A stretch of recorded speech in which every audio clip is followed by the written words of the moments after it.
Hi friends, welcome to Kavin Kovai. நம்ம இந்தியாவுக்கு பெருமை சேர்க்கிற ஒரு விஷயமான நாலந்தா யூனிவர்சிட்டியை பற்றி இந்த வீடியோவில் தெரிஞ்சுக்கலாம் வாங்க. 5ஆம் நூற்றாண்டு முதல் 12ஆம் நூற்றாண்டு வரை இருந்த ஒரு புகழ்பெற்ற பெரிய பல்கலைக்கழகம் தாங்க இந்த நாலந்தா பல்கலைக்கழகம். அது நம்ம இந்திய நாட்டில் தாங்க இருக்குது. அது ரொம்ப ஒரு பெருமையான விஷயம். இந்தியாவில் பார்த்திங்கன்னா பீகாரில் இருக்கிற ராஜ்கிரில் அமைஞ்சிருக்குங்க.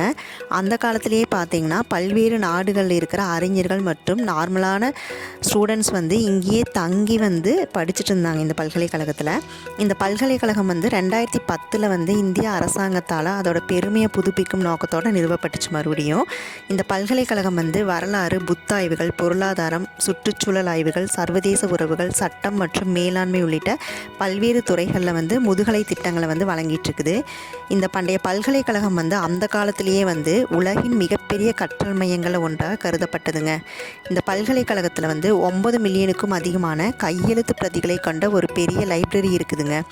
சீனா, கொரியா, ஜப்பான் மற்றும் திபெத் உள்ளிட்ட ஆசியா முழுவதில் இருக்கிற எல்லா மாணவர்களும் இங்கே படிக்க வந்துட்டாங்க. 1193 துருக்கிய ரைடர் பக்தியார் கில்ஜி அப்படிங்கிறவரால் இந்த பல்கலைக்கழகம் அளிக்கப்பட்டுச்சு. நவீன நாலந்தா பல்கலைக்கழகம் 2010 நிறுவப்பட்டுச்சு. இது பண்டைய இந்திய பாரம்பரியத்தை புதுப்பிக்கும் நோக்கத்துடன் உருவாக்கப்பட்டதுங்க. இந்த மாதிரி உங்களுக்கு நிறைய இன்ஃபர்மேஷன் தெரிஞ்சுக்கணுன்னா எங்கள் சேனலை சப்ஸ்கிரைப் பண்ணி லைக் பண்ணுங்கள்.